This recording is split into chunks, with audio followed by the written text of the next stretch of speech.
Mm, it is fall, ladies and gentlemen. Fall is a time for animals to be in heat.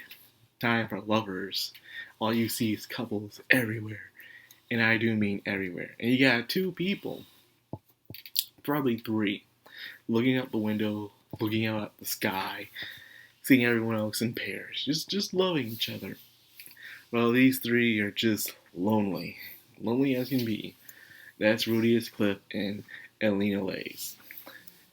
These three people have their own reasons why they're alone. One is because they're cursed, one because they're very antisocial, and one because they're extremely ED.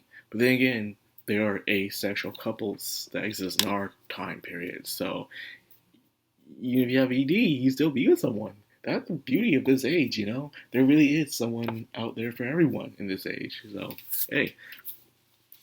Anyways, all that aside, Rudy's getting along with his two minions, his two new minions, and we get to see Cliff. And Cliff is not a lot. It's some people's favorite character, in a way. But Cliff, in my perspective, he may not be my most favorite character over Rudius, but I would say he is one of the best characters in the show for his loyalty, his upfrontness, and tons of other stuff. The dude has time to really learn to break out his shell, to be more sociable, to get along with other people, but he's just there to study. You know, that's all he's ever done. That's all we've seen him so far since the Eris OVA of the Goblins. So this kid gets beat up. And one of the things they skipped out on about this episode really is how the two princesses actually fought Cliff before, but he lost. So that's why the two princes were always the boss in the classrooms, because everyone else they beat. Everyone but Silent Fitz. So there goes that. So this kid's getting his ass handed to him by a group of people, then again. So there's that. It's all because he wants to simp for his maiden, for his queen. And that queen is Elena Lays. Rudy comes to rescue, and he explains the situation. So pretty much, he was going around telling rumors that, you know, Elena Lay sleeps around with anybody, and that's just how it is. And she doesn't want to get a personal relationship, you know, for her curse. So that being said, he falls in love with her anyways.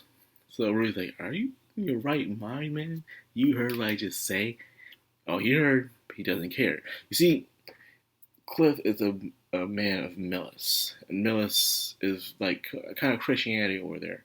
So they believe in only one partner and one partner only over there, and nothing else. You know, once you marry someone, that is it. I don't think you can break up with them. Well, you probably can. I don't remember much of Millis' religions that much, but you've seen it. It's a beautiful, clean city. Hell, even I want to live there, despite the bigots. It's clean and safe. Hey. But anyways, he finally proposes to Annalise, and he does the most coolest thing ever. It kind of reminds me of John from Red Dead Redemption. Remember John from Red Dead Redemption? How his wife was a whore and stuff, and how his former boss made that speech is like, yeah, John was better than all of us. We all slept around her, but he married her.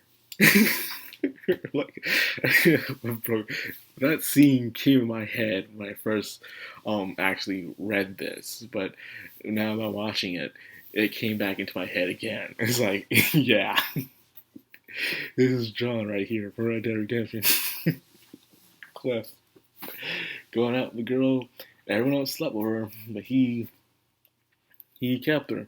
So how did this happen? See, they didn't go into full detail of it. You know, Elena Lays may sleep around because she has to, and she makes herself believe that she enjoys it, and part of her does. But I guess deep down inside, she had a choice to stop all this. I think she would, to settle down and stop moving around all the time. You know, to grow some roots. And she never thought that was a possibility until our boy Cliff came around. And Cliff, in more specific detail, is the reason why she became swooned by him is because he vowed that he will cure her of her curse.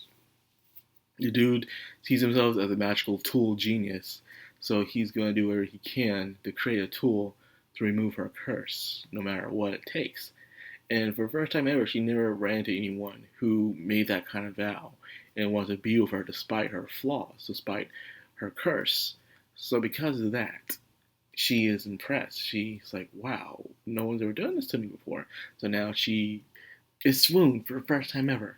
Someone who loves her for her. That is amazing. Now, as for Cliff's side, my boy can be tired. Think about it. She needs to sleep around a lot. Think about that shit. And she vows to be more loyal to him. So he had to take on that responsibility, that duty, that burden. My boy's gonna be sore. He's gonna be tired. He's gotta push through. That's just how it is, man. You know, you sign up what you get, man. You get what you sign up for. And I don't think he really understood what he signed up for. But he's about to find out pretty soon. Y'all might be thinking, oh, yeah, but you just can't keep going, people. You just can't keep going. I'm sorry. It's just impossible. I don't care how much of an anime protagonist we all wish we could be. It ain't happening in real life. We all can't be J-Mac. Okay, all jokes aside.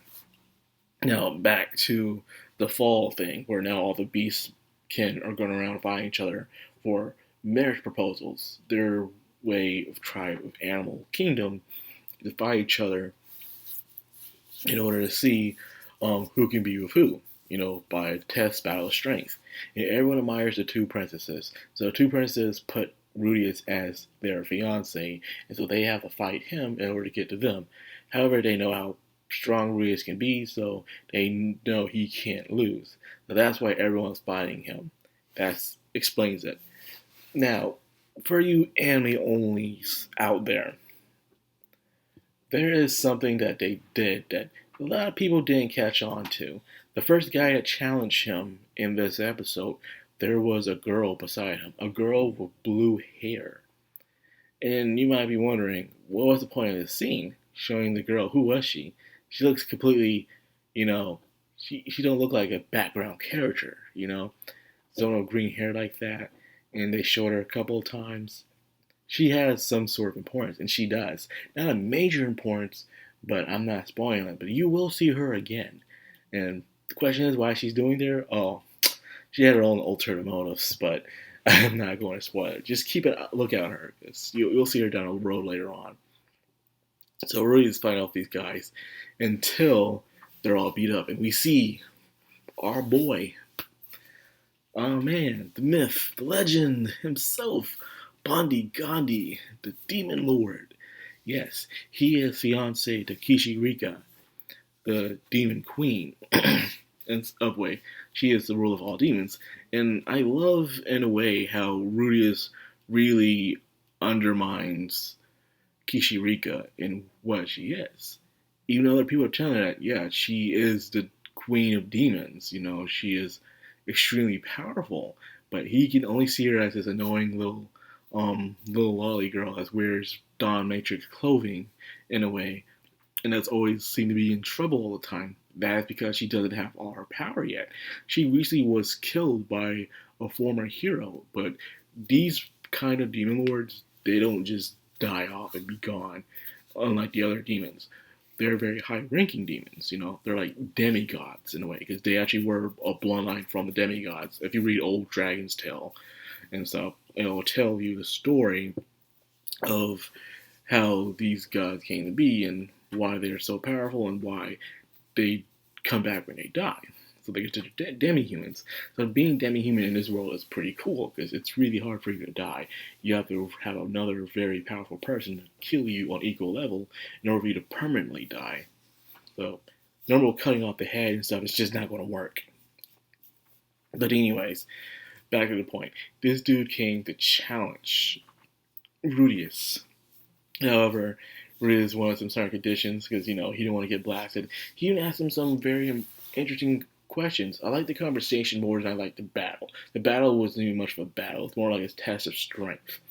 The questions he was talking to him, where he felt comfortable talking to him about the man god, and then even Oyster himself, saying that he survived against Oyster. And a lot of people who do fight Oyster don't survive against him, because if Oyster sees you as useless or not um, part of his plan, he will kill you.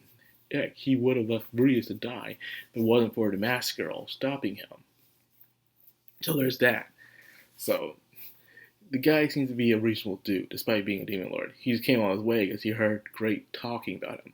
And then he even talked to him about Laplace, saying that his magical capacity is even stronger than Laplace.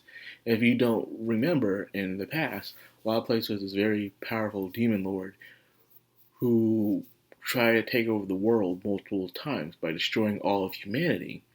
And he had the greatest mana capacity that anyone ever had. But that was to be expected because he was a demon lord. However, Ruiz is just a human, but yet he has a very powerful mana capacity, which is unheard of in this world. So a lot of people are very curious in him, especially those who are of high ranking standard. So the match started off, and Ruiz wins. And he is determined to be the hero, but he turned down that title. Sooner or later, he's going to need that title for a good reason, but not right now. So after the match, Brian guy said, "Good job. Now it's my turn." Wait, what? My turn. And he just slugs the crap out of him. And then that's pretty much the end of the episode. Fitz heals him, and he's grateful for Fitz, and then the episode kind of ends just like that. He thought well, yeah, of course he stays. Because think about it, you have a rare creature as Bondi Gandhi in your school. Of course, you're going to attract more people who want to go to that school. So I'm guessing if you were in a special case standard, you were allowed to go to that school as a scholar researcher in a way, or just be there for name's sake, which is pretty awesome. Think about it. Reese didn't really have to pay to be there. He went there because of his namesake. He became a legend in certain areas of the world. So then you have the two princesses, and you have Cliff being a magical genius, Zenova being a prince and stuff. So you have these characters who have a special reason. Even Ariel is technically part of the special class, but she's also the student council president, so there's that too. So if you're a special standing, you can just go to that school for free and stuff, because your name itself will bring in more people. It's like free advertising in a way for a school, and all you have to do is just be there. Really, you really don't have to do anything, but some do choose to do that to gain more knowledge and wisdom. So there's that.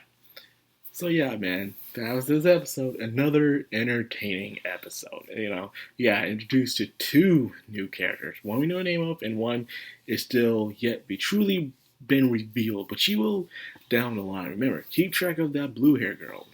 You will see her again. So that being said, I'll end it here.